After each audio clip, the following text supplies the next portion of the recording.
Has the pandemic revealed the true nature of the West's relationship with China? The historian Niall Ferguson argues in this week's cover article that while the perception of China is worse than it has been in many recent decades, the West also seems to be taking from the Beijing playbook. It's one of the ideas that he explores in his new book, Doom, the Politics of Catastrophe. Niall Ferguson joins me now from Stanford University's Hoover Institution. Niall, welcome to Spectator TV. Let's start by talking about this concept you mentioned of osmosis in war. What does that mean? Well, this is an idea that I came across when I was reading Norman Mailer's The Naked and the Dead, researching a book about World War II years ago now. The book was The War of the World. And the idea is that you kind of become like your enemy, even if you win. That's the notion.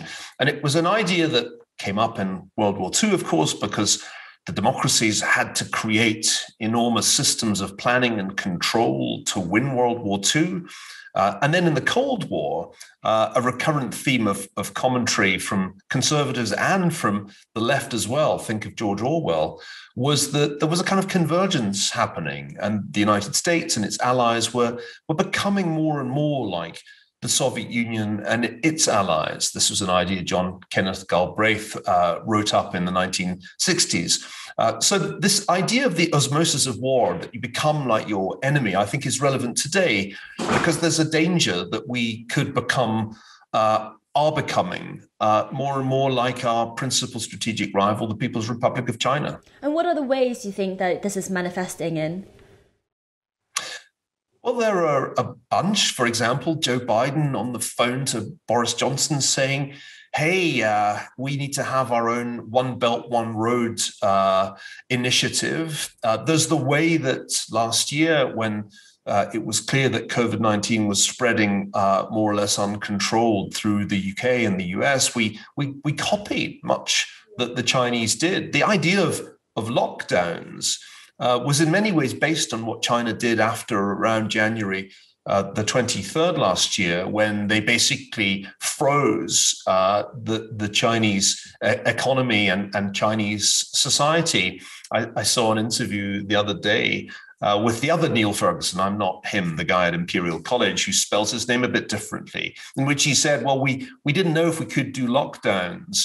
And then the Chinese showed us that it could happen. And then we discovered we could do it even though we're not a communist state. So that's another example. And I could go on. I think central bank digital currency is a good example. The Chinese have pioneered this idea, and suddenly everybody's saying, where's the Fed's central bank digital currency? Where's the Bank of England? And the Bank of England has set up a task force to explore this idea. So across the board, I think we're seeing the osmosis of Cold War in Cold War II. And what's particularly fascinating about that Niall Ferguson's interview is he said, we realised we could get away with it. And I remember writing a piece in February last year about China's Wuhan lockdown, thinking this could never happen in the UK. But then, of course, it happened all across the West.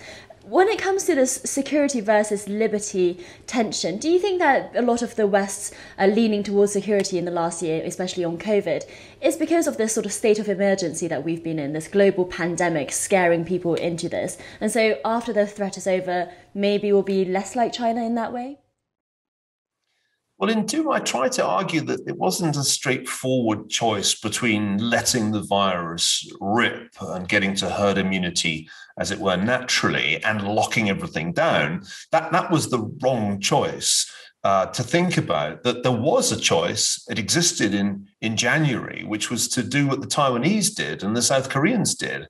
They didn't lock down. In fact, Taiwan has never had a lockdown. What they did was to ramp up testing, because it was possible to test for the new virus very early on once it had been genetically sequenced, at the same time to create a system of contact tracing, and then to be able to isolate or quarantine people who are suspected of being ill. They did that very quickly. And as a result, hardly anybody in Taiwan has died of COVID-19. I think the grand total is 11 to date, despite the fact that they're right next door to the People's Republic. So I think one obvious question for public health officials in the West is, why didn't you do that? Why did you sit around January, February, and into mid-March, really not doing very much at all. And then in mid-March, you read Niall Ferguson's report, panicked at the thought that there were going to be 2.2 million deaths in the US, 500,000 in the UK.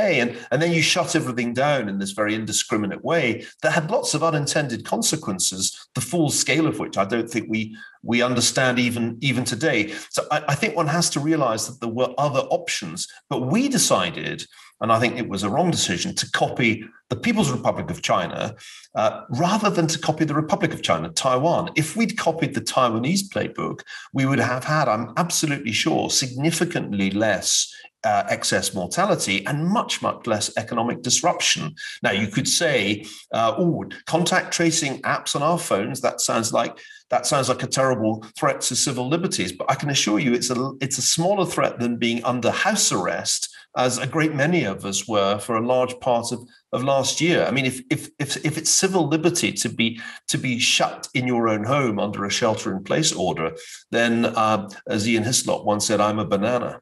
Although Taiwan did shut down its borders pretty early on because it was suspicious of the People's Republic of China, I mean, do you think that's an acceptable trade-off to make? Throughout history, in times of plague, there have been restrictions on travel. And one of the stranger things about 2020 was how slow the US and the UK were to realize that.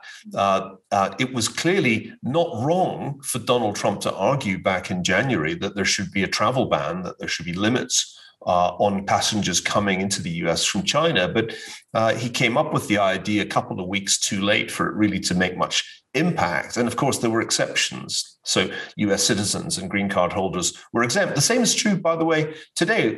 Indians can't travel freely to the United States, but Indians with green cards can, and US citizens who've been in India can. And that isn't going to stop the Indian variant from arriving in the United States. So, yeah, I mean, the Taiwanese response, which, of course, had its counterparts in Australia and New Zealand and other countries, was the right one. When there's a new pathogen running amok in a country, you should stop people coming from that country, regardless of what passport or visa they have. That's the kind of knowledge that they already had about plagues back in the Middle Ages. And let's talk about the Cold War.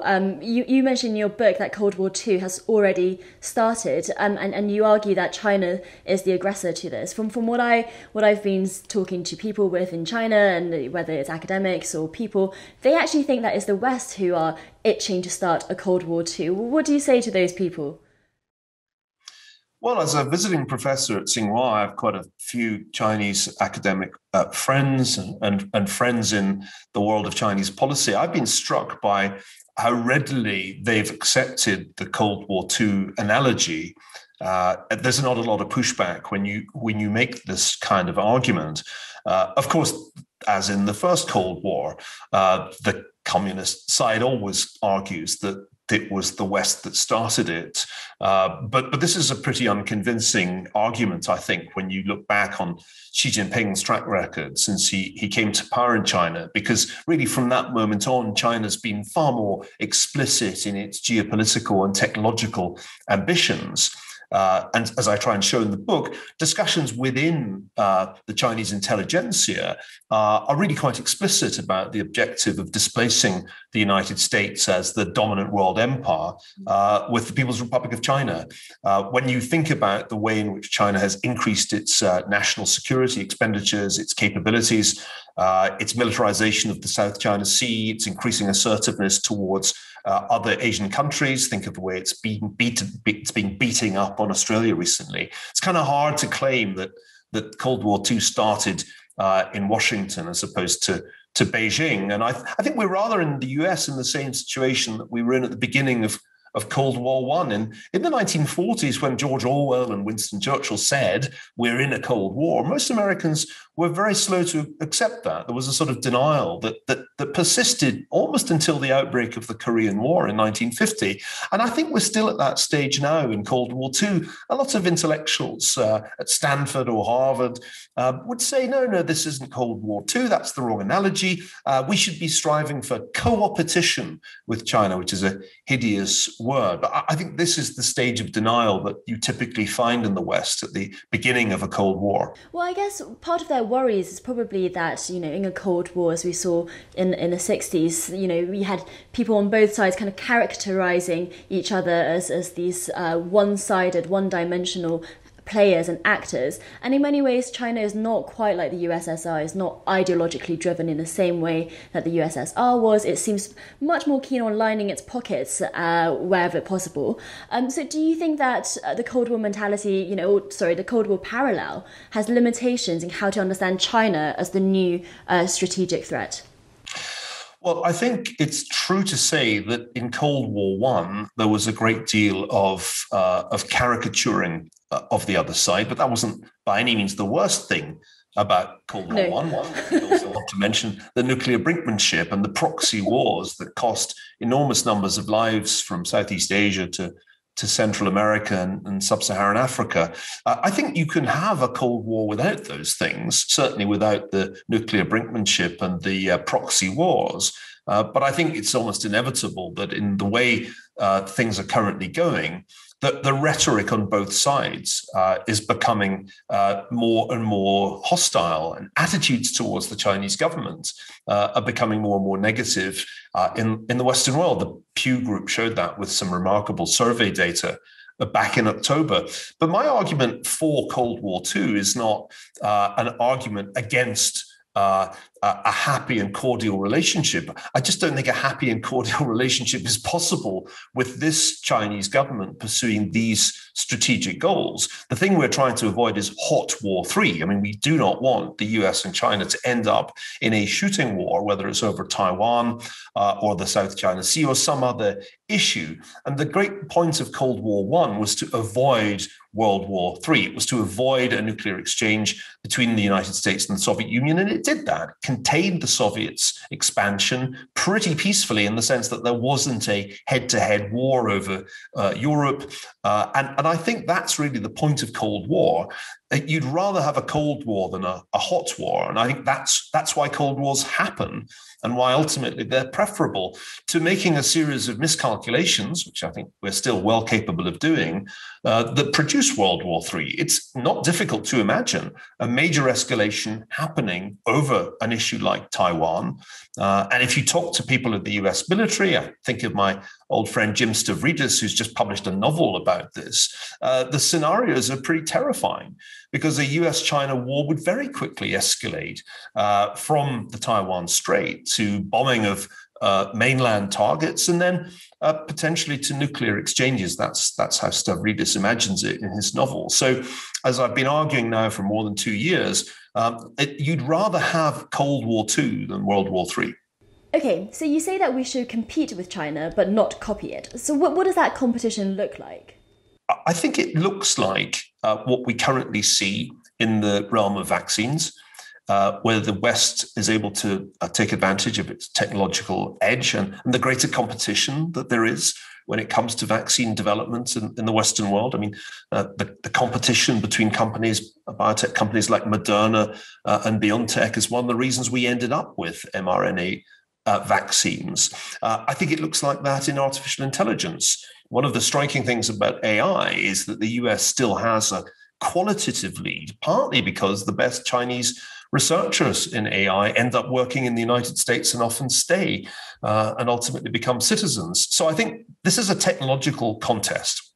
I think Cold War II will be much more a race in technology than Cold War I was. Of course, there was a tech race, a space race in Cold War I, and I think there will be in Cold War II, and a cyberspace race. And right now, the US leads in, I think, most of the key domains, but it will not continue to lead unless it really does maintain that level of investment in research and development and competition, which is really the key to producing the best results. And so we mustn't make the mistake of thinking that the way to compete with China is through economic planning. And by my count, we now have 3 plans coming from the Biden administration in the form of major legislation, huge amounts of expenditure, total bill of around $6 trillion. And I look at that and I ask, are we about to repeat the mistakes of the 1960s and 70s when it seemed as if the only way to compete with the Soviet Union was to do economic planning the way they did? That turned out to be a completely wrong conclusion. And the way the United States won the Cold War was, in fact, with a free market economic model under Ronald Reagan, not with the kind of thing John Kenneth Galbraith was arguing for in the 1960s. Well, actually, I'm intrigued that you brought up Chinese researchers and scientists in AI, for example. As you know, in America and in the West in general, there's been a greater suspicion of Chinese nationals or ethnic Chinese working in STEM areas. Where do you think? What role do you think they play in this sort of future competition between the two great powers? Should they be welcomed into the West, or do you think that we should be being careful about what they can take back to China? Well, this is a huge issue in a way that it wasn't in Cold War One. There were relatively few Soviet citizens in the United States at any point in the Cold War. There were in the later part of the Cold War exchanges, but they were on a tiny scale compared with the really huge amount of exchange that there is between China and the US. Hundreds of thousands of Chinese students until recently at American universities, and often studying STEM subjects, a really significant number of graduate students working in key areas such as artificial intelligence or quantum computing. And it's true to say, and this is something that we know from the FBI, that there has been espionage as a consequence. We know that the Chinese government uses all kinds of means to try to hack Western technology breakthroughs, often through cyber means, but also through human intelligence. And this creates an enormous problem because, of course, if one Chinese national working at one big tech company turns out to be a spy, then suspicion falls on the others. And unfortunately, that can include American citizens, often people from Chinese heritage who've lived in the United States for many years.